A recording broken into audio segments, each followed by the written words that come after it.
हा कर्तव्य आहे. या मालिकेच्या आजच्या भागात आपल्याला पाहायला भेटणार आहे की आकाश दागिने आणायला जातो. इकडे विशाखा तनयाला भेटायला जाते तेव्हा तनया म्हणते की माम किती ग्रेट आहेस तू. अगं पण आकाश दादाने पोलिसांना पाठवलं म्हणून बरं, जर पाठवलं नसतानी आपलीच झडती घेतली असती, आपल्याकडेच दागिने भेटले असते तर. त्यावर विशाखा म्हणते की अगं मला माहीत होतं हा आकाश असा करणार नाही, त्याला मी चांगली ओळखते, तो असं करूच शकत नाही. त्यानंतर तनया म्हणते की अगं पण दागिने आहेत कुठे, 50 लाखांचा फायदा झाला माझा आपला. त्यानंतर विशाखा म्हणते की अगं दागिने सेफ आहेत, लकीकडे आहेत. हे ऐकल्यानंतर तनया अजूनच खुश होते आणि म्हणते की वा मॉम, भारी आयडिया केलीस. आता मी जरा ॲक्टिंग करते दागिने दिल्यानंतर, याची काय गरज आहे, मी राहिली असते अशीच उभी. विशाखा म्हणते की 1 नंबर, असंच कर. इकडे विशाखा आकाशला थांबवण्याचा प्रयत्न करत असते पण आकाश थांबत नाही, तो तसाच दागिने आणायला जातो. सगळेजण तिथे बसलेले असतात. बाहेर आकाशची वाट बघत वसुंधरा आणि आई वडील जवळपास सगळेच बसलेले असतात. त्यातली तिची नणंद बोलते की सगळ्यांनी थोडं थोडं खाऊन घ्या, सकाळपासून कोणी काहीच खाल्लं नसेल. हे ऐकून ते म्हणतात की नाही, माझी तर ना भूकच मिली आहे. जयश्री अशी म्हणते आपलीच लोक अशी वागतील, मला असं कधीच वाटलं नव्हतं.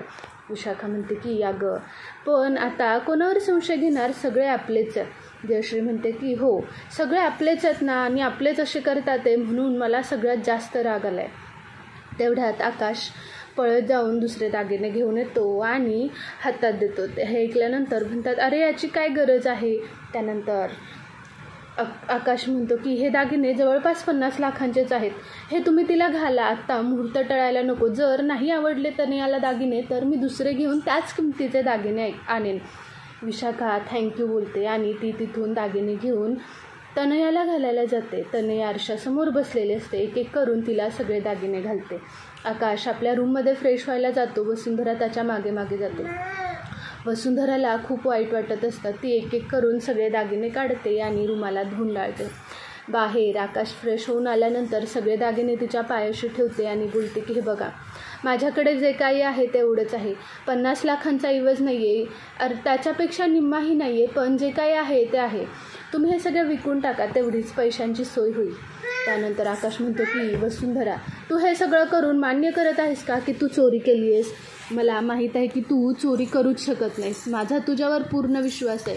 हे बघून वसुंधरा म्हणते की अहो मग तुम्ही दागिने का आणले, घ्यायची होती ना सगळ्यांची झडती, कळालं असतं. आकाश म्हणतो नाही, मी हे बघू शकत नाही की माझ्या बायकोची 4 चौघात झडती घेतली जाते, माझी बायको कधीच चोरी करू शकत नाही, याच्यावर माझा पूर्ण विश्वास आहे. वसुंधरा म्हणते की नाही, मी बनीची शपथ घेऊन सांगते, अहो मी चोर नाही आहे.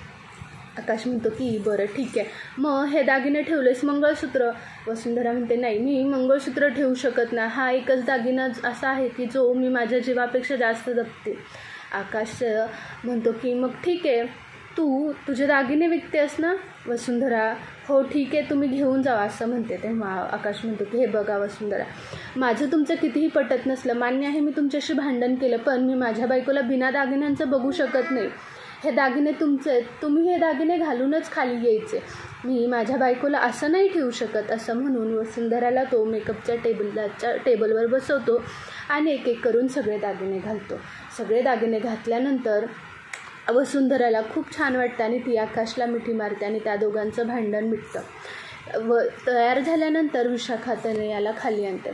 तनया खाली आल्यानंतर मंडपात उभी राहिलेली असते. मंडपात सगळे कार्यक्रम विधी चालू असतात. ती तशीच मंडपात जाते. ती मंडपात जाणार इतक्यातच अखिल म्हणतो की अरे पण दादा कुठे आहे. त्यानंतर तिथे म्हणतात की अरे दादा येईल की, तो बोलला होता ना फ्रेश व्हायला गेला आहे, थोड्या वेळात येईलच. तेव्हा लगेच ते वसुंधराचे बाबा म्हणतात की तरी काय आले आकाशराव. म्हणून आकाश आणि वसुंधरा एकमेकांच्या हातात हात घालून शिड्यांवरून खाली येतात. हे विशाखा बघते, तिला तिच्या तळपायाची आग मस्तकात जाते, तिला खूप राग येतो. एवढं सगळं होऊन सुद्धा ते दोघं एकत्र आहेत यावर तिचा विश्वास बसत नसतो. ते दोघं आपल्या लग्नात हजेरी लावतात, अक्षदा पडतात डोक्यावर आणि त्यांचं लग्न लागतं. विशाखाला खूप राग आलेला असतो. ती म्हणते की या दोघांना वेगळं करणं महाकठीण काम आहे, हे 50 लाखांपेक्षा सुद्धा कठीण आहे या दोघांना वेगळं करणं. असं म्हणून ती पायापटत आपल्या हॉलमधल्या रूममध्ये जाते. सगळं लग्न झाल्यानंतर तनया आपली घरी जाते आणि विशाखा तिच्या घरी जाते. विशाखा घरी गेल्यानंतर चोरी केलेले सगळे दागिने स्वतः घालते आणि चांगली चीअर्स करत असते. तिला खूप आनंद झालेला असतो की तनयाचं लग्न झालं. ती स्वतः असा दागिन्यांकडे आणि तनयाचा फोटो घेऊन बोलत बसलेली असते की जयश्री, तुला खूप माज होता ना गं तुझ्या श्रीमंतीचा, सारखी माझ्या पोरीला नावं ठेवत होतीस. छोटे कपडे घालते, रात्रीची फिरते. आता तुला कळेल दुसऱ्यांचा अपमान करणं कसं असतं ते. आता माझी मुलगी सगळ्याचा बदला घेणार. तुझे दिवस भरले आता. नाही, आता हळूहळू तुमची सगळी प्रॉपर्टी, सगळा पैसा आमचा करून टाकेल. मग बघ, तुला माझ्या पायाशी लोळत आणलं ना तर नाव लावणार नाही. तनया अखिल ठाकूर झाली आहे. ती ठाकूरांचं सगळं नामोनिशान मिटवेल. तुला अपमानांचा बदला घेण्याची आता योग्य वेळ आलेली आहे. असं म्हणून विशाखा खूप दारू पिते. सगळे दागिने घालून तिचा 50 लाखांचा फायदा झालेला असतो. यामुळे तीसुद्धा खूप खुश असते. आणि इथेच पुन्हा कर्तव्य आहेचा भाग संपतो. तुम्हाला आपल्या चॅनलवरचे अपडेट्स आवडत असतील तर आपल्या चॅनलला लाईक करा, शेअर करा आणि सबस्क्राईब करायला विसरू नका. थँक्यू.